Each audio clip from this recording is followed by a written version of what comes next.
राधे गोपीनाथ राधा गोपीनाथ श्री राधे जय राधे जय राधे जय राधे जय श्री राधे हे जय राधे जय राधे जय श्री राधे जय राधे जय राधे जय राधे जय श्री राधे जय राधे जय राधे जय श्री राधे जय जय प्रभुपाद प्रभुपाद प्रभुपाद जय श्रील प्रभुपाद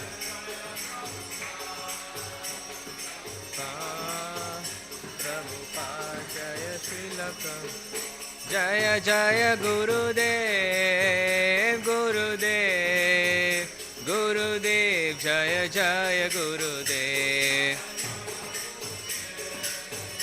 गुरुदेव गुरुदेव जय जय गुरु गौर प्रेमानंदी जय ओम विष्णुपाद परमहंस प्रियदाचार्य अष्टोत्तर श्रीमद divine grace AC Bhaktivedanta Swami Srila Prabhupada की जय ओम विष्णुपाद परमहंस प्रियदाचार्य अष्टोत्तर श्रीमद divine grace Bhaktisiddhanta Saraswati Goswami Srila Prabhupada की अनंत कोटि वैष्णव वृंद की नामाचार्य श्री हरिदास ठाकुर की प्रेम से कहो श्री कृष्ण चैतन्य प्रभु नित्यानंद श्री अद्वैत गणाधार श्री वसादि गौर भक्त वृंद की यथाय गौर प्रेमानंदे all glories to the small devotees all glories to the small devotees all glories to the small devotees all glories all glories all glories to Shishi Guru and Gauranga Jagat Guru Srila Prabhupada ki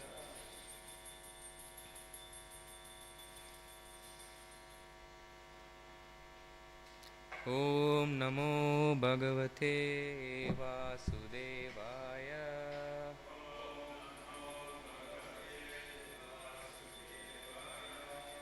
Om Namo Bhagavate Vasudevaya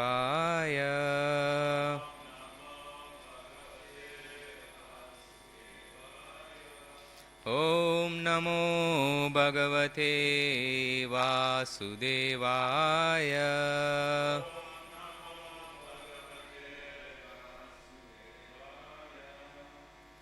Reading from Srimad Bhagavatam, Canto 4, Chapter 4, Text 24. Maitreya Uvacha Iti Advare Daksham Anudya Shatru Han Iti Advare Daksham Anudya Shatruhan Shitav Udichim Nishashada Shantavak Shita Udicham Nishashada Shantavak Sprishtva Jalam Pita Dukula Samvrita Sprishtva Jalam Pita Dukula Samvrita Nimilya Drug Yogapatam Samavishat Nimilya Drug Yogapatam Samavishat Iti Advare Daksha Manudya Shatruhan Shita Udichim Nishashada Shantavak Sprishtva Jalam Pita Dukula Samvrita Nimilya Drig Yogapatam Samavishat Iti Advare Daksha Manudya Shatruhan Shita Udichim Nishasada Shantavak Sprishtva jalam pita dukula samvrita Nimilya drigyogapatam samavishat.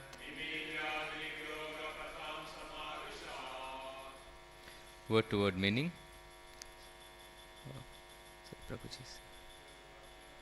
Maitreya uvacha Tyadvare dakshamanudya shatruhan Shita budichim nishashada shantavak Sprishtva jalam pita dukula samvrita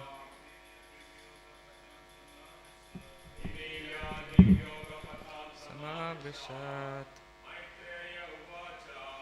Maitreya uvacha Yadvare dakshamanudya shatruhan Shita udichim nishashada shantavak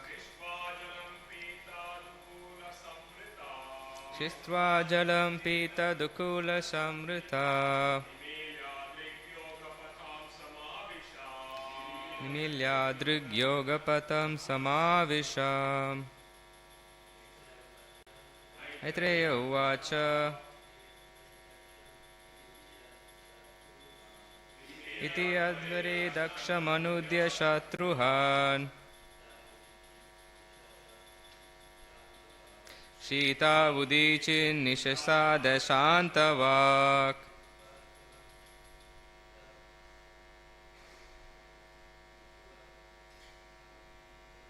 Sprishtva jalam pitala dukula samrita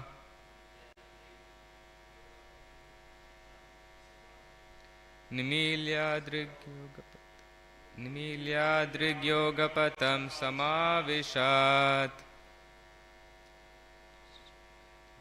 Word to word meaning. Maitreya uvacha. Maitreya said, Iti, thus, advare, in the arena of sacrifice, daksham, to daksha, anudya, speaking, shatruhan, O annihilator of enemies, shitau, on the ground, udichim, facing north, nishasada, sat down, shantavak, in silence, sprishtva, after touching, jalam, water, pita dukula, samrita, dressed in yellow garments, nimilya, closing, drik, vision, yogapatham, the mystique yoga process, samavishat, became absorbed. Translation and purport by His Divine Grace A.C. Bhaktivedanta Swami Srila Prabhupada Ki. Maitreya said, Maitreya the sage told Vidura, O annihilator of enemies. While thus speaking to her father in the arena of sacrifice, Sati sat down on the ground and faced north. Dressed in saffron garments, she sanctified herself with water and closed her eyes to absorb herself in the process of mystique yoga. Purport. It is said that when a man desires to quit his body, he dresses in saffron garments. Therefore, it appears that Sati changed her dress, indicating that she was going to quit the body given her by Daksha. Daksha was Sati's father, so instead of killing Daksha, she decided that it would be better to destroy the part of his body which was hers. Thus, she decided to give up the body of Daksha by the yogic process. Sati was the wife of Lord Shiva, who is known as Yogeshwara, the best among all yogis, because he knows the mystique process of yoga. It appeared that Sati also knew them. Either she learned yoga from her husband, or she was enlightened because she was the daughter of such a great king Daksha. The perfection of yoga is that one can give up one's body or release oneself from embodiment of material elements according to one's desire. Yogis who have attained perfection are not subject to death by natural laws. Such perfect yogis can leave the body whenever they desire.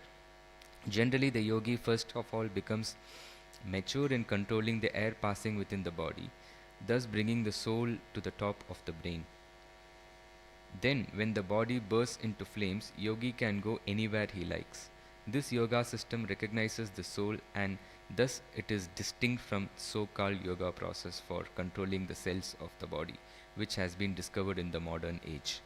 The real yoga process accepts the transmigration of the soul from one planet to another or one body to another, and it appears from this incident that Sati wanted to transfer her soul to another body or sphere.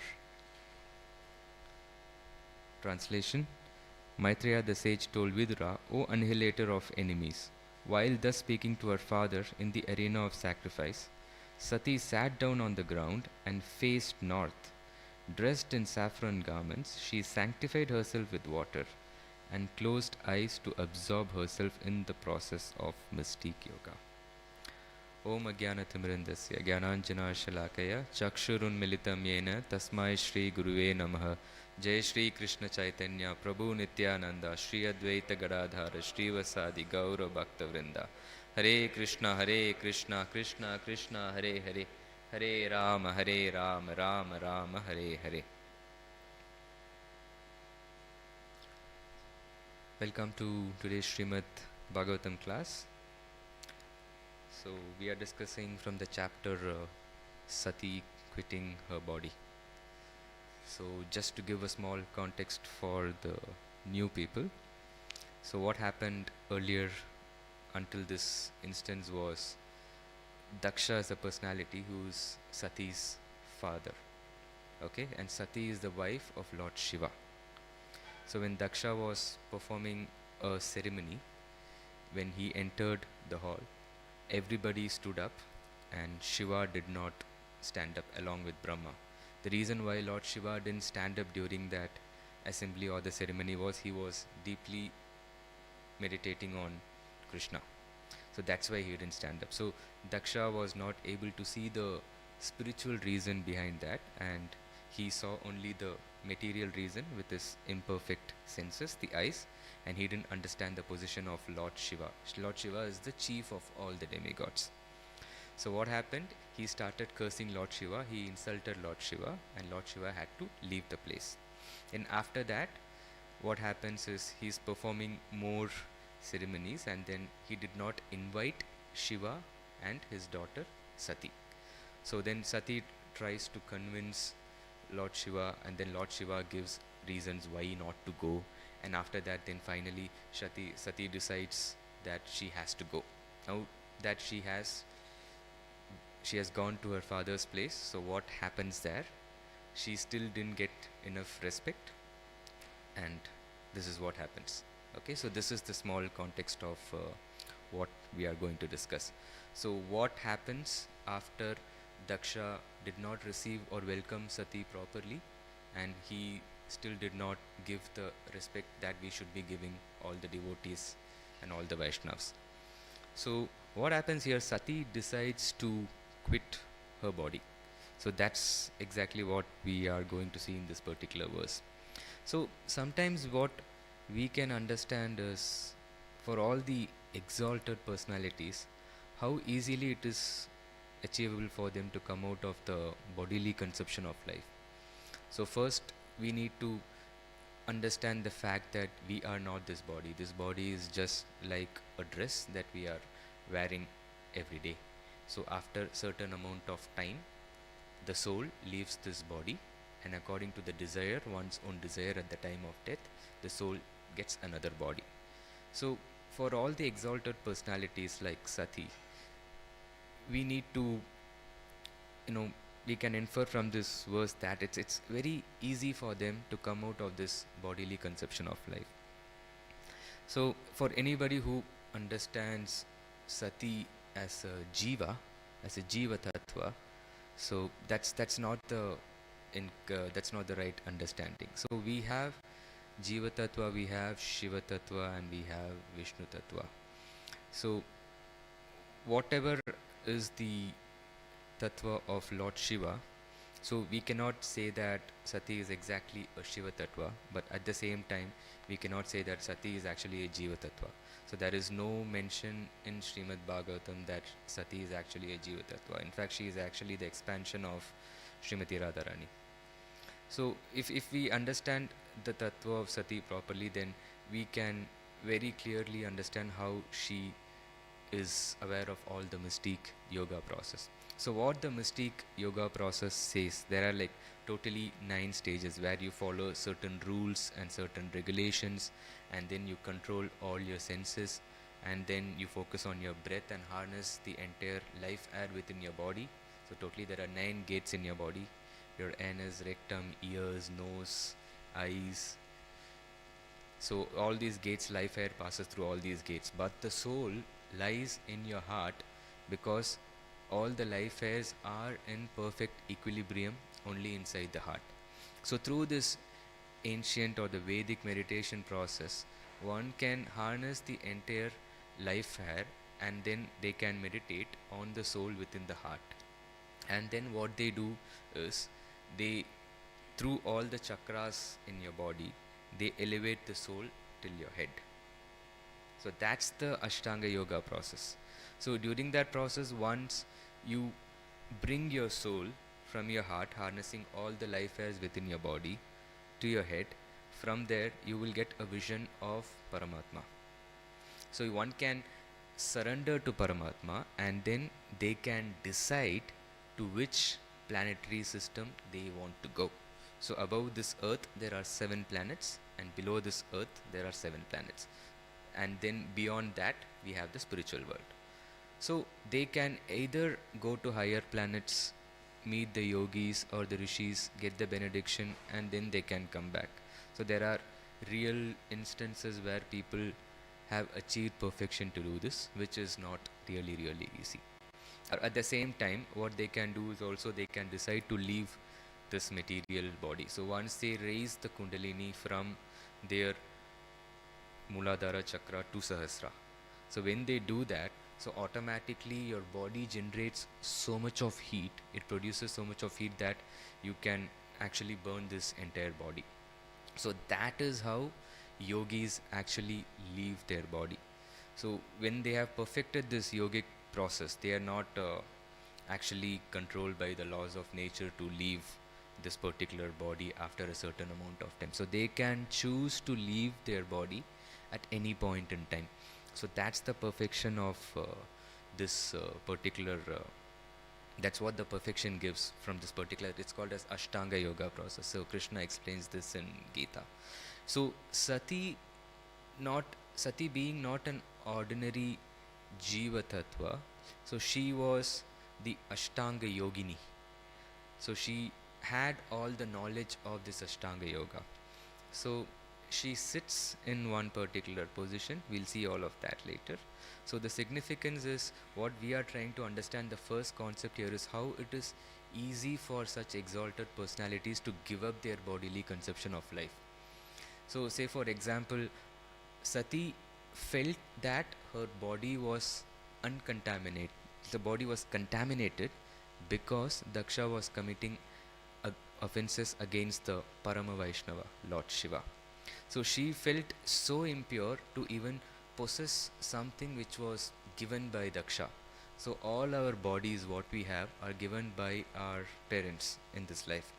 So if the parent is not spiritually elevated, so Vedically it is considered to be really shameful. So exalted personalities, what they can do is they can choose to leave this body, and they can desire to go into some other, or choose or pick another body of their choice. So they are that much powerful. So Sati is an eternal wife or eternal consort of Lord Shiva. So she wanted to give up this particular body because she felt contaminated because of Daksha's vision of Lord Shiva. So she chose to reincarnate again in a different body. So that is what we are trying to understand here. So this is one reason why Sati wanted to leave her body.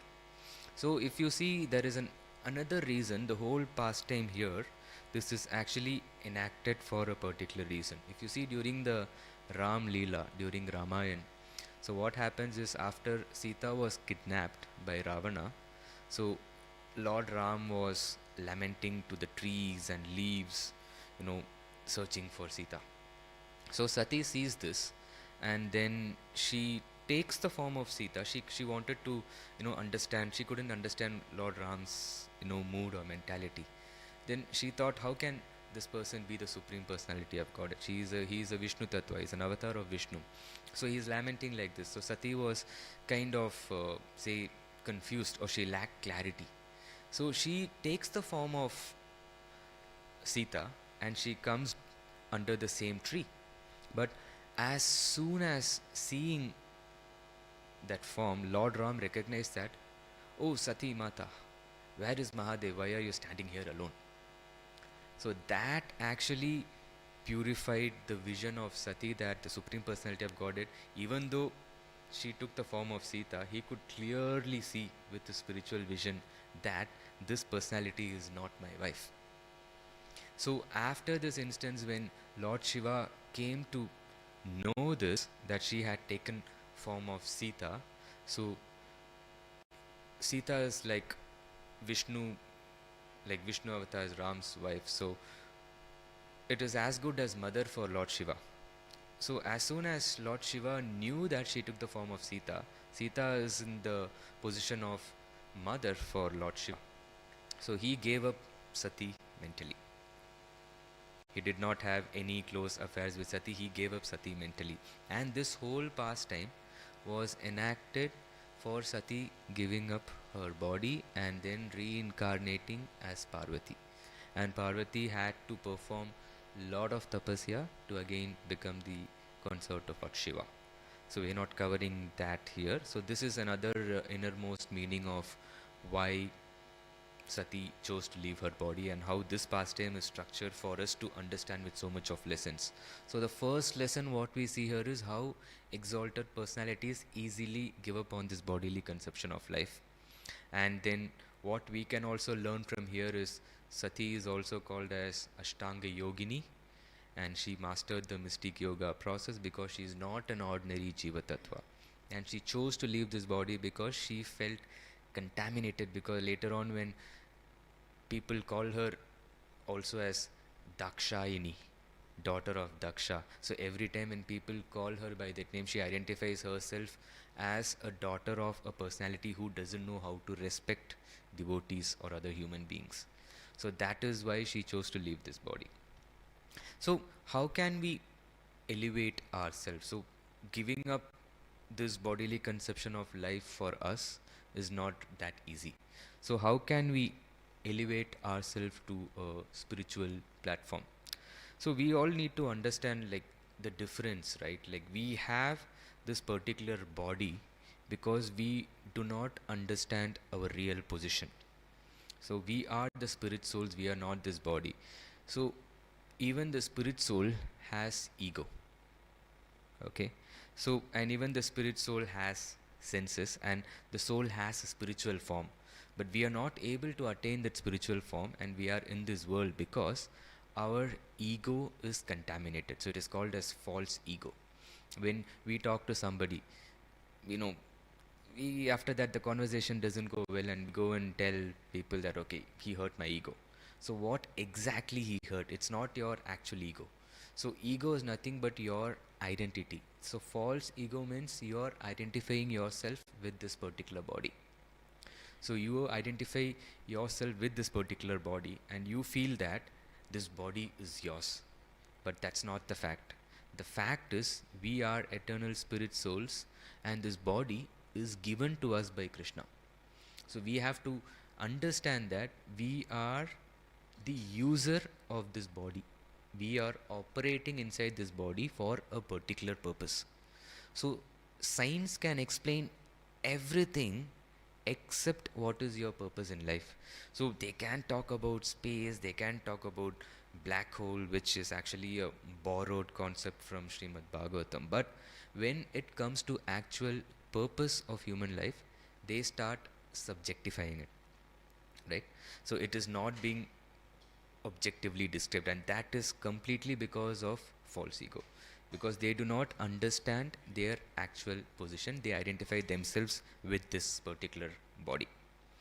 So what we need, how, what is the actual ego? What actual ego says is we need to identify ourselves as the servant of Krishna.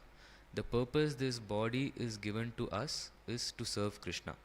And even if you see the Mayavadis, they come to the conclusion that Aham Brahmasmi, which means I am not matter, I am the spirit soul.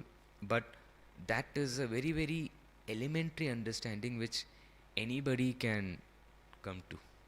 So as long as the soul is there in this particular body, the symptom of the presence of soul is growth and consciousness. Even when someone leaves this particular body, people say that he passed away. So who actually passed away? The body is still lying here. That's the point. So who actually passed away? So it's a very, very elementary understanding, which is like kindergarten level of understanding that okay, I am not this matter, I am a spirit soul. But apart from that, they are not able to completely give up their false ego. They, with their intelligence, they say that I am not this body, but emotionally they are connected to this body. I know few of my friends who have come to the conclusion that I am Brahmasmi, Aham Brahmasmi, and I am the spirit soul. But what after that? What is the actual purpose you have taken this body? They don't want to go to that level of understanding because it's complicated. Because you have to give up some of your desires so that you can actually attain your Siddha Deha, which is your spiritual form. So instead of that, they say that they come to the conclusion, I am not this body, I am the spirit soul. So this whole thing is an illusion, and there is no afterlife, and there is no purpose of this particular body. And they continue to enjoy themselves. So which means they are technically still connected emotionally with their body. So if you don't understand the position of Jiva, which is the soul, which is also called as the Atma, and if you don't understand the position of Paramatma and what is the connection is established through the process of yoga. So if you are not aware of this concept, then you will not be able to understand the higher purpose. So we need to be like spiritually elevated. We need to understand the purpose of this particular body, and that's why we have books like Bhagavad Gita and Srimad Bhagavatam, which is like considered to be the user manual. So when we understand our real ego, which is servant of Krishna, so what we can technically understand is all our thinking, feeling, willing and desiring, right? It is for serving Krishna. So that is how the scripture explains things to us. So the false ego has borrowed all these concepts like thinking, feeling, willing to identify ourselves with this particular body, and we end up serving our bodily needs. So that is how we discriminate between the false ego and real ego, and with the help of scriptures we purify our consciousness. Our consciousness has different compartments. So in those compartments you have your mind, you have your intelligence, and then you have false ego. And also in that same other compartment in your subconscious mind you have something called as the impressions.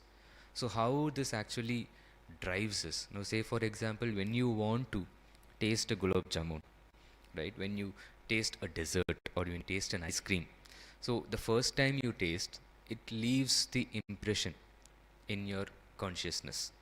Okay, so your soul has delegated the entire functionality or the activities to the mind. So the next time when you actually want to have that gulab jamun or that particular dessert or ice cream, so it's basically your intelligence does not understand the fact that it has a lot of sugar, right? Your intelligence say that it's not properly trained, which means your mind start dominating your intelligence. So, and it's the impressions what you have accumulated. Okay, this gulab jamun is tasty. That is what driving the decision of your mind. So in a much more deeper or in a much more subtle sense, it is your false ego which wants to enjoy that particular accumulated impression.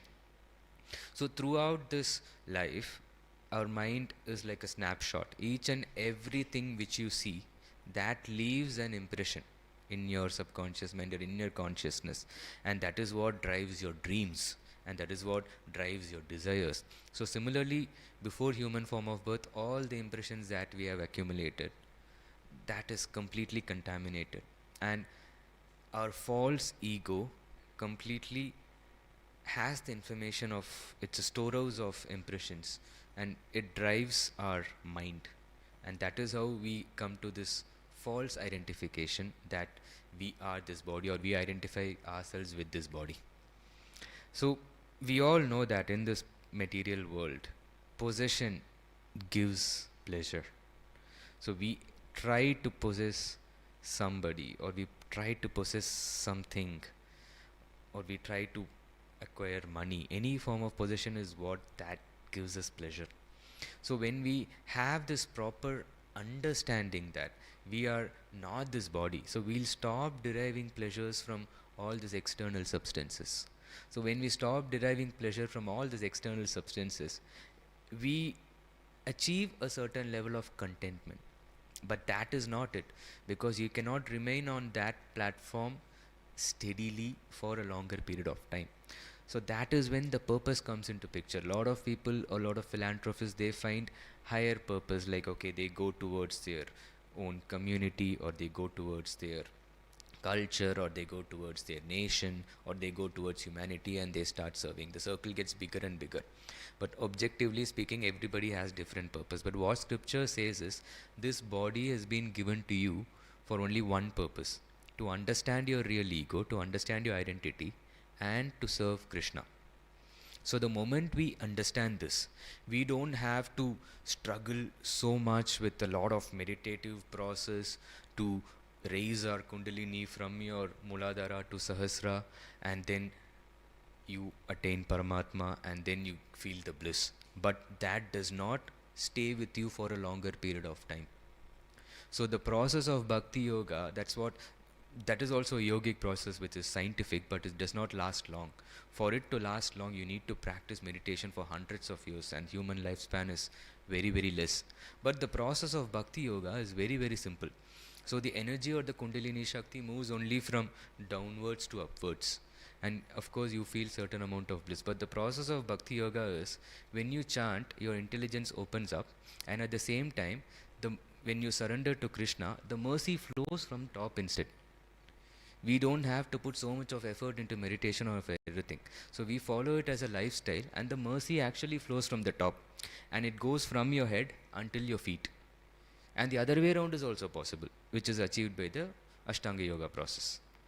So that is how, when you follow Bhakti Yoga or Krishna consciousness as a lifestyle, the bliss can be sustained. So when we say this process is scientific, which means Krishna consciousness is a hypothesis. You do this, and then this happens. There are results which will be evident.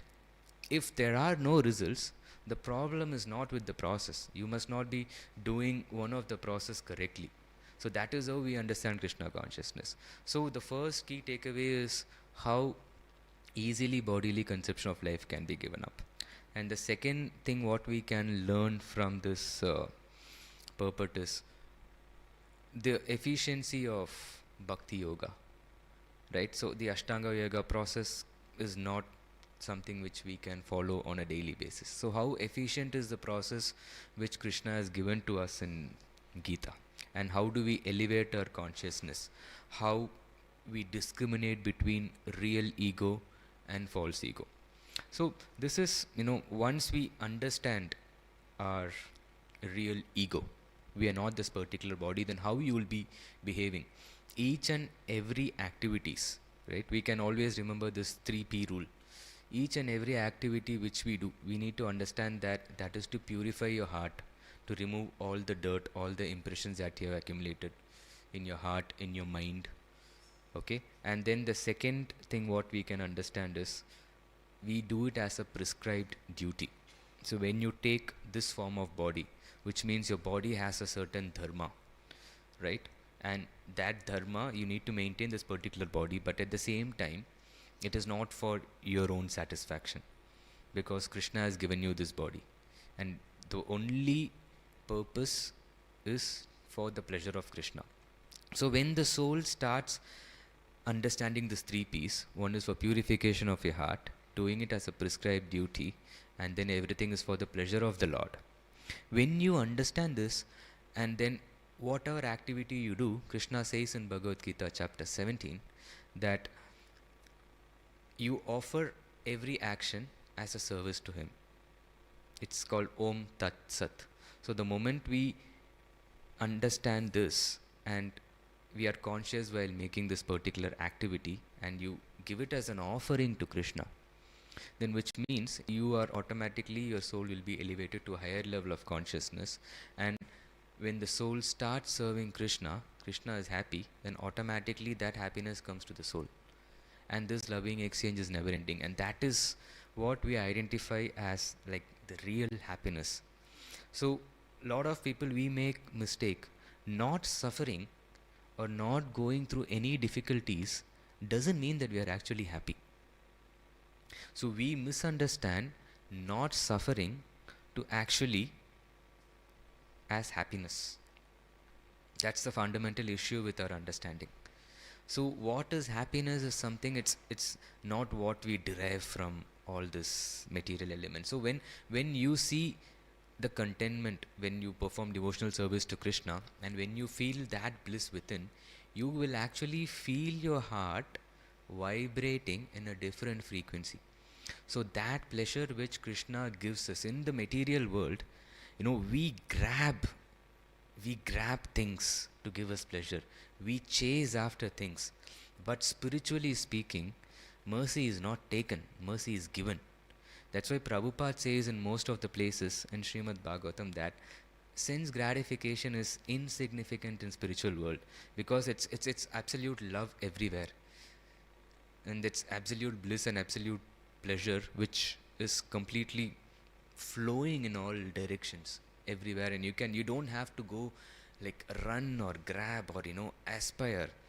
Our mind keeps giving lot of desires, it gives lot of new ideas, it gives lot of suggestions, and it gives lot of choices for us to make. But we need to have just one pointed attention, focus on only one thing. That is called as Sankalpa. So when Sati, it's mentioned in this particular verse, when Sati chose to absorb herself, so what she chose the path of Ashtanga Yoga Pitham, right? We choose the path of Bhakti Yoga. So what Sati did, she took some water, she poured in his hands, she sat on the northern side facing the Himalayas, and then she sat in a meditative position. So she took a firm resolution, that is called as Sankalpa. She took an oath that this is what I am going to do, and this is what I try to achieve. So at the same time, as Bhakti Yogis, that is the Ashtanga Yoga Pitham, as Bhakti Yogis, what is the Sankalpa that we are taking? What is the firm resolution or the oath that we are taking while chanting? It is Radha Dasyam. So we are eternal servants of Srimati Radharani. So that is the oath we are taking, and to attain that particular Sankalpa, what we do is called as sadhana. So we'll have to be firm in our sadhana to attain our Sankalpa.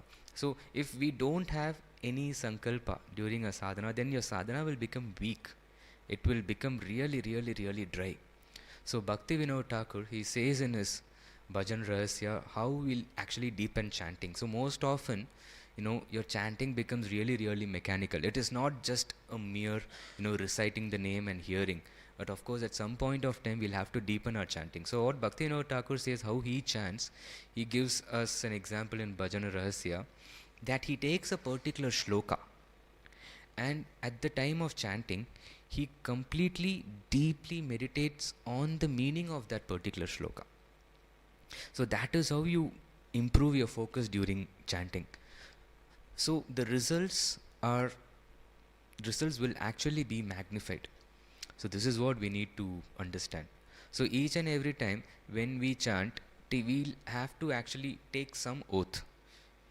We'll have to meditate much more deeply according to one's own mood or according to the service that you are doing. So this is also part of sadhana bhakti. It is also part of Vaidhi sadhana bhakti. We are not talking at all about raganuga bhakti here. So we'll have to understand this very, very clearly. So the way we focus according to one's own desire. So if our chanting is completely mechanical and if we don't have this sankalpa, we might be thinking that we'll go to eternally to Goloka Vrindavan, but you never know. Absolutely, you never know. You might end up somewhere in Vaikunta or somewhere in Ayodhya or somewhere in Dwaraka as well. So this sankalpa, from this verse, what we can understand is this sankalpa is very, very essential, and how important it is even for any process that we do, whether materially or spiritually speaking. We take a very firm oath or a very firm resolution. So that is another key takeaway from this particular verse. So I've noticed a couple of verses which we can relate to this particular verse. So if you see here, right, like when it comes deeply down to sankalpa, so Uddhava says in Srimad Bhagavatam 10th canto, 47th chapter. So how do we, maintain our love for Krishna when we take this oath? So this is exactly what this is how Prabhupada translates it. So when he sees all the gopis and how when he wants to convey the message from Krishna, and then all the gopis starts asking so much of questions, and Uddhava tries to understand the love of gopis, and then he starts singing. So totally I think he speaks around 7 or 8 verses at that particular stage before again leaving Vrindavan and going back to Mathura. So at that one of the verse it clearly says, the gopis of Vrindavana have given up the association of their husbands, sons and other family members who are difficult to give up, and they have forsaken the path of chastity to take shelter of the lotus feet of Mukunda Krishna, which one should search by Vedic knowledge. So the ultimate purpose is to attain the lotus feet of Krishna, and this is exactly what we understand as Radha Dasyam. Like we need to take the sankalpa of taking the servitor position of the gopis and the manjaris or Srimati Radharani. So this makes Radharani really, really happy. Oh, let me be fortunate enough to be one of the bushes, the creepers or herbs in Vrindavana, because the gopis trample them and bless them with the dust of their lotus feet. So it is not completely talking about Raganuga Bhakti as well. We don't aspire to become gopis, or we don't aspire to become manjaris. So we try to serve them so that it makes Srimati Radharani happy, and then it makes Krishna happy. So that is the sankalpa which we need to take as Gaudiya Vaishnavas. So there is another verse, right, like which also I found really, really interesting. So how the moment we take that oath, which means our real ego has been identified. So we have given up our false ego. We have given up our bodily conception of life. So the moment we actually take that oath and start the sadhana, your karma is completely burnt. Only if your sadhana is directed towards that particular oath. So what this verse says is, it's 10th canto, chapter 29. So for those gopis who could not go to see Krishna, we are not even talking about service here. For those gopis who could not go to see Krishna, intolerable separation from their beloved caused an intense agony. So we are talking about the Vipralamba state, which is the most exalted state. Caused an intense agony that burned away all impious karma. It's mentioned here. By meditating upon him, they realized his embrace, and the ecstasy they felt then felt exhausted their material piety. Although Lord Krishna is the supreme soul, these girls simply thought of him as their male lover and associated with him in that particular intimate mood. Thus, very important, thus their karmic bondage was nullified and they abandoned their gross material bodies. So that is how the process, what we can take away from this verse is, the process of Sankalpa is so important. It's not that every day we come chant our rounds or follow it as a sadhana. Sometimes we don't even know. Most often I start my chanting and then by the time I finish my rounds, like what happened in between, I have absolutely no clue, or how time went by. There are days where I even feel that I haven't even chanted, even if I've chanted like 30 rounds or 40 rounds. I get a feeling that I am just counting. So it's very important to check our chanting. At some point in time, we'll have to go and deepen our chanting. We'll have to understand more deeper meanings of chanting, or meditate on particular shlokas that we like, what Krishna's instruction in Gita, so that our sankalpa is really firm. So again, one more key takeaway from this verse is, like, Sati got angry for really good reasons, right? When someone is not respecting a Vaishnava, then Vedically speaking, we'll have to either give up our body or we have to leave that place. So Shiva chose to leave that place when Daksha was insulting him. But Sati chose to give up her body because her level of thinking is different. I am serving Lord Shiva, he is a Parama Vaishnava, and I don't want to serve with this contaminated body. So what actually led to this anger? So there can be like multiple reasons why we get angry. Number one, when we try to lord over things or control things. And number two, when we expect and the expectation is not met. And number three, you give opinions to somebody and that opinion is just disregarded. And number four, you feel insulted or you feel cheated for some reason. And all of this is because of false ego. I mean, we're not talking about Sati here. We are talking about all the other conditioned jivas. Remember, we don't consider Sati as a jiva. Nowhere in Srimad Bhagavatam it is explicitly mentioned that Sati is a jiva tattva. At the same time, there is a terminology called as Shakti tattva that is also nowhere mentioned explicitly. But understanding Sati as a jiva is absolutely not really ideal, I would say. It's not a complete understanding. And the fourth, what we saw, was insulting. We feel insulted. And the fifth is frustration because somebody cheated me or somebody did not do this. So the reason why Sati got angry here, this is all spiritually speaking, is because Daksha didn't meet her expectations. And that is basically a reasonable spiritual expectation. And she was qualified enough to give up that particular body and then reincarnate again to serve Shiva with a different body, which she felt is more appropriate.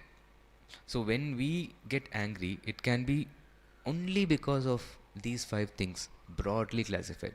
One, we want to control, or number two, expectations. That's the father of all screw ups. And then opinions. Give opinion only when it is asked for, but at the same time, Krishna says in Gita, you should give your opinion only when it is beneficial for the other person. You may have a million opinions, but whether that person needs it at that particular time or not, and whether that's going to benefit him.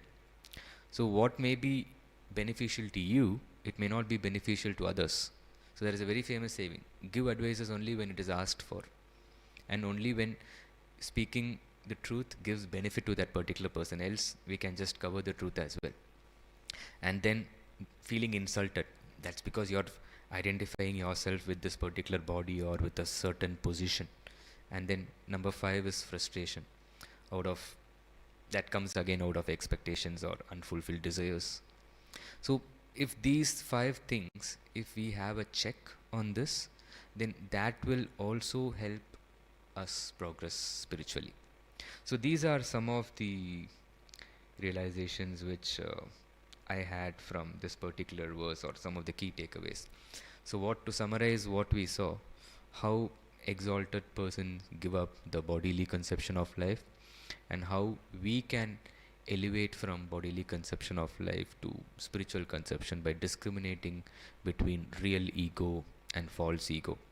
And then the process of Ashtanga Yoga Patham, as mentioned in this particular verse. So we follow Bhakti Yoga Patham.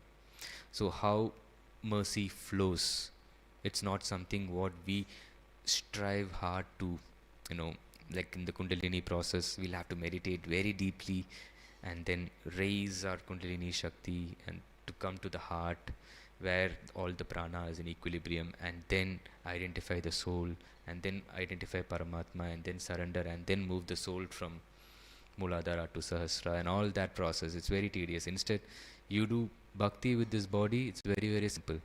You chant Hare Krishna, and then the mercy flows from top, and the energy flows upwards and downwards in both ways. And the for Kundalini Shakti, it doesn't flow to your feet, but the mercy which comes from Krishna, it flows all the way from your head to the feet. So you feel that ecstasy, you feel that vibration in your body, and that is the actual bliss which we are talking about. So what we say as chanting this, especially for the people who have come here, right, like newly. So what we call as chanting, like, so for example, we have questions like, okay, how can we serve Krishna, or how can we love Krishna, how do we get Krishna's mercy? So chanting is like when you are trying to fall in love with someone, materially speaking, with a person or with a man or a woman or with any of your relatives. When you try to fall in love with someone, right, so what do? You first date that particular person, or you get to know that particular person, right? Like you send SMS, or you chat on Facebook or Instagram or messengers or whatever. So chanting, the process is like writing a letter to Krishna. Okay, it is as simple as that. So you write a letter. Now coming to temple, Krishna is a very simple boy. He says, you offer me patram pushpam phalam toyam. Like he says, offer me like fruit. Okay, if you don't have that, you offer me water. Or if you don't have that also, you offer me a leaf. A very simple boy. So coming to temple, making an offering to Shri Shri Radha Gopinath, or giving a can of milk, or making a small penny donation there, it is like writing a letter and putting it in an envelope. So now we wrote a letter to Krishna, you have put it in an envelope. Okay, chanting. So at the same time, you get to know more about Krishna. You come to temple, listen to Srimad Bhagavatam, read Gita. All this is taking your letter and putting it in an envelope. Now, who will give it to Krishna? Chanting is done, devotion is done. How the letter reaches Krishna? Through service. You come and take up menial services in the temple, like distributing prasadam, or during the festivals, you come and take up some services in the kitchen, or do some garlands which will be offered to Krishna. So when you do some service with other devotees, so they are trying to please Krishna, and that makes Krishna happy. So what that devotee's happiness will be communicated to Krishna through that devotee's spiritual master.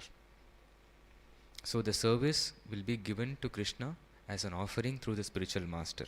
So that is actually the Radha Dasim we are talking about. We are not talking about taking any position. All we are talking about is serving people who actually are serving Krishna sincerely. So that is the process of chanting, coming to temple, and doing service. So this is a very, very simple process. So you follow this process correctly, and there are like different stages. What happens at each stage of the process, that is also explained. So when you feel the change in your heart, that's when you understand that, when you feel your heart is contented, when you do something where you don't expect anything in return, you give up all desires. So that is a very famous statement from Rupa Goswami, Anya Bilashita Shunyam. Free from all desires. You come and serve Krishna that I don't want anything, I just want your love. Then Krishna will come and sit in your heart. when he sits in your heart, right? So the chanting and the process of devotion will purify your heart. So you keep your heart clean, and one day Krishna will come and sit in your heart, and then your heart starts vibrating in a different frequency. That is real happiness. Not when we hang out with somebody, or when we eat good food, or when we see the opera house, or when we go to the harbor bridge, or when we see the fireworks. So when you get all that happiness or goosebumps from all of that, that will automatically be transformed when you come to temple, when you hear Krishna Katha, when you read Bhagavad Gita, when you serve Vaishnavas. So all this transformation will come. That is real happiness. You will lose taste for all of that. The pleasure what you derive out of this particular process, you cannot measure that. It can only multiply. Unless and until you don't offend anybody at the time of service, this can only multiply. So that's the pleasure we are talking about. So we can tell you that gulab jamun or ice cream is sweet, but how sweet it is for you to taste and see. So that is something which I would like to inform the new people. So if you want to take up any form of services or keep coming to the temple, get to know Krishna more, so eventually you will come to a platform of the contention wherein that comes without any possession. So any questions from whatever we have discussed? Yeah.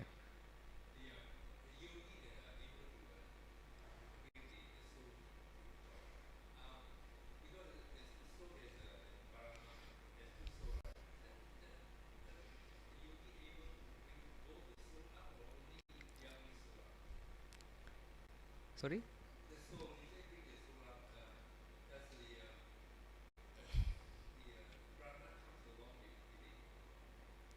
So you understand the relationship between so the question is, when the yogis raise their soul, does the Paramatma come along? So if you see, right, like I'm just explaining my understanding.